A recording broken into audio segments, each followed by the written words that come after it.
咧就點解我今次會講話夏寶龍咧，可能咧係精啊，冇拍錯馬屁。而呢個鄭雁雄咧之所以咁快手俾人踢咗咧，有可能呢個我只可以話我嘅推測啊。我嘅推測係咩咧？因為一路我都曾經推測過阿習嘅接班人咧，好可能係呢個汪洋。而呢個鄭雁雄咧，曾經得罪過汪洋嘅就係因為阿鄭雁雄佢曾經係呢個廣東省呢個汕尾縣烏坎村我知道烏坎村係喺汕尾縣裏邊嘅一個村嗰件事咧，佢係同阿汪洋作對，可以話佢用嗰啲即係傳統共產黨嘅辦法去打壓嗰啲村民，但係當時咧阿汪洋咧就之所以比較所謂圓滑啦就因為佢睇到咧當時咧呢個乜嘢烏坎村唔係單單係村民對事情對情況不滿，連好多當地嘅官員都不滿所以佢哋即係差唔多要搞獨立咁樣，鬧得好大。如果鬧大咗啦，可能對共產黨更加不妙。所以當時咧，汪洋咧作為廣東省嘅省委書記，我記得應該係佢就唔係就插手話下命令唔俾阿鄭雁雄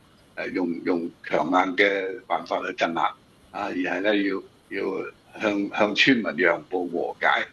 咁當時咧仲有好多人讚汪洋佢點樣改革派乜嘢咁係唔係真係改革派係另一回事。總之佢當時嘅做法咧係極力反對呢個鄭雁雄嘅做法嘅，但係後來因為阿習近平上台之後咧，鄭雁雄咧係有第二啲人做佢後台啦。另外佢亦都唔係屬於廣東省管嘅去推佢直接個彙報俾呢個夏寶龍。咁夏寶龍係屬於京官嚟嘅，所以咧另外汪洋後來亦都調離咗廣東啦。但係而家咧，如果呢個傳聞係真嘅話汪洋咧其實已經係即係預定咗係呢個接班人㗎啦。咁佢當然係好強勢啦所以就可以解釋到點解鄭雁雄突然間被炒魷魚。咁炒魷魚之後，點解夏寶龍又冇俾人炒魷魚啦？咁好可能就因為鄭雁雄咧冇夏寶龍咁叻冇搞清楚而家邊個係強人所以咧就冇及時換馬繼續拍以前嘅馬屁，咁拍錯咗馬屁，咁你就有麻煩啦呢就係共產黨嘅黨文化係咁噶啦假如阿汪洋係真嘅強人，睇到你仲喺度拍習近平嘅馬屁梗係唔俾你坐留翻喺度啦，一腳就踢走你噶啦咁可能夏寶龍咧比較精擺手換馬，即係我係咁樣睇噶我好難有證據，因為共產黨乜嘢都係國家機密乜嘢都唔俾人知道嘅。一個兵變政變嗰類嘢咧，咁就可能咧共產黨條命都冇埋。而嗰啲反習嘅人咧，好多咧佢仍然係想保住共產黨條命，所以佢哋就選擇咗嗰個所謂溫和式嘅反習行動點樣溫和表面上咧對外咧仍然話阿習係黨總書記國家主席乜嘢但係咧同阿習講數談判阿習我哋唔同意你嗰啲種做法，呢種做法對唔住你違背咗我哋鄧小平同志嗰啲集體領導黨內民主，我哋希望你要改變你唔改變你就好自為之咁咁阿習睇到見勢不妙，就只可以同意，所以先至舊年會出現嗰個咩11晚宴嘅時候溫家寶同李瑞環坐喺阿習側邊談笑風生，係因為談判成功。邊個成功唔係阿習成功，係溫家寶你成功所以呢個我係比較肯定嘅所以咧而家就睇呢個夏寶龍佢係咪已經換咗馬因為佢肯定係以前係拍阿習近平嘅馬屁嘅。咁而家咧可能咧佢係所謂識時務者是俊傑就佢可能睇到呢個情勢已經有變化，即刻快手快腳換咗馬換咗馬就唔會拍錯馬屁。點解我咁樣講咧？因為夏寶龍嘅以前喺香港嘅代表代理人就係呢個叫咩雁雄咩雁雄你我都唔記得咗係咪李雁雄是張雁雄我唔記得咗，即係喺香港嘅嗰個呢個中聯辦嘅長駐香港嘅主任啊，老師，佢係叫咩啊？叫咩顏紅啊？你記唔記得啊？你而家一時間叫我真係唔知邊個， Okay. 我真係先到大家都廖承志知道啦。不過冇所謂啦。總之就係中聯辦長駐香港嗰個乜乜顏紅嘅主任啦，突然間喺大概一個月前啊，突然間我都唔係一個月啦，2個禮拜前好似就俾人哋炒魷魚喎。半夜3更宣布話鄭雁雄，冇錯，鄭雁雄姓鄭嘅，鄭雁雄啊。咁呢個鄭雁雄咧係阿邊個？阿夏寶龍嘅手下嚟嘅。夏寶龍係佢嘅頂頭上司嚟嘅。習家軍即係習派啊，習家軍同反習派嘅廝殺啊，可以話啊。表面上咧，佢哋因為共產黨好重視佢啲形象啊嘛，共產黨永遠係偉大光榮正確嘅，所以咧佢就唔想冇必要嘅時候就唔想影響佢嘅形象，所以咧仍然咧好似話我哋冇事，共產黨好穩定，中共嘅政權好穩定，習近平仍然係呢個黨嘅總書記、國家主席同埋呢個軍委主席啊，但係後邊係咪真係咁咧？就另有文章啊嘛，係嘛？嗱，好似軍委主席咁擺到明啦，最近呢1年內啊，喺軍隊裏邊最活躍、最話事、最多人聽佢指揮嘅，唔係習近平，係張又俠啊。咁另外咧，有好多跡象表明啦，團派正在東山復出。大家知道習近平上台2012年，首先發動攻勢就係對付江派嘅人，但係佢都唔敢一路打到去江澤民嗰度，只係將江澤民嗰啲手下嗰啲馬仔一個個咧就清除。好似薄熙來周永康徐才厚等等嗰啲所謂大小老虎咧，佢就打。咁基本上咧，佢亦都可以話成功咁將江派咧削弱到不得了。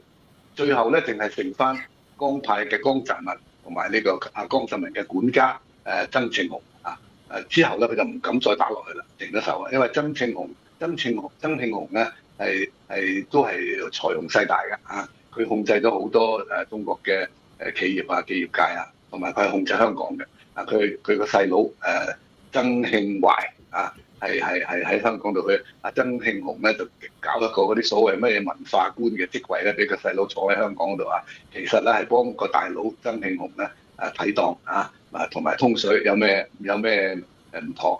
總言之咧，我要講嘅係習近平咧係基本上咧擊敗咗呢個江派啦，但係佢唔敢碰曾慶紅同埋江澤民。原因咧我有獨家嘅爆料呢位教授咧係同呢個習近平咧係有私交嘅。佢尤其是咧習近平嘅阿媽同佢係關係好好嘅。咁佢經常佢都會去習近平嘅阿媽屋企同埋習近平屋企都去過咁佢咧就有內幕消息講俾我聽。我就當時江澤民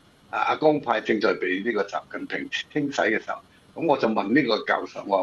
喂，幾時佢哋習近平幾時會將江澤民都捉埋佢話唔會，絕對唔會我話你咁肯定？佢話係因為我識佢哋咁佢就話咧，佢習個阿媽講俾佢聽嘅，話咧習近平係要上台做黨總書記嘅時候咧，當時咧江澤民係唔同意嘅。胡錦濤要胡春華上台，江澤民就要薄熙來去接班係嘛？咁結果拗嚟拗去，就後來咧拗唔掂就揾第三個折衷嘅辦法，就係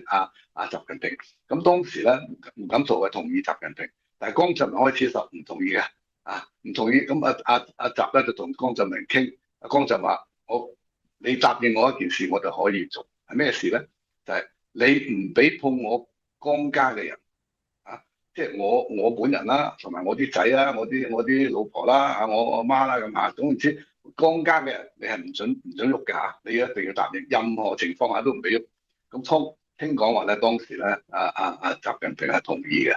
側邊仲有其他一啲可以話係現場嘅目擊者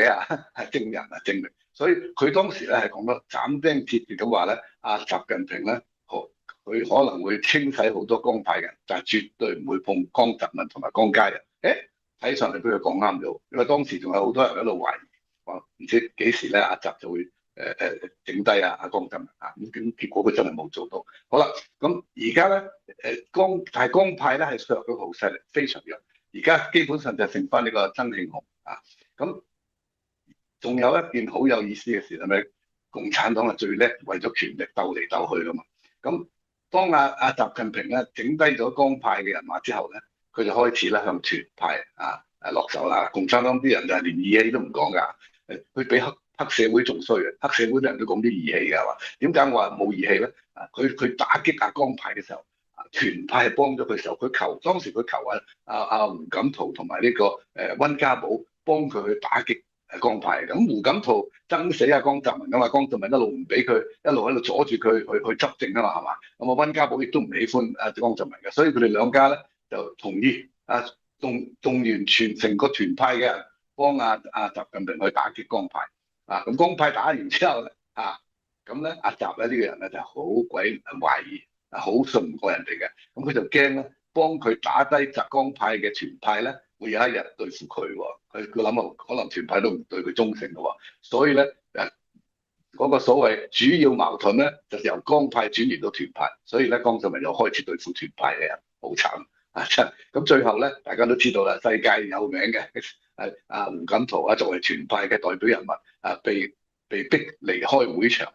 喺眾目燦燦之下，喺電視攝影機之下非常被侮辱咁，被強迫離開會場。阿習咧就認為咧已經權力到咗高峰啦俾你睇下顏色佢係一種權力嘅示威嚟㗎咁但係阿習咧以為自己好叻，其實係好傻。點解呢件事咧係激嬲晒團派嘅。溫家寶同胡錦濤關係係唔好好嘅一直所以又係真係無名火起三千丈當時咁後來咧，阿習仲害死李克強，好可能李克強係俾阿習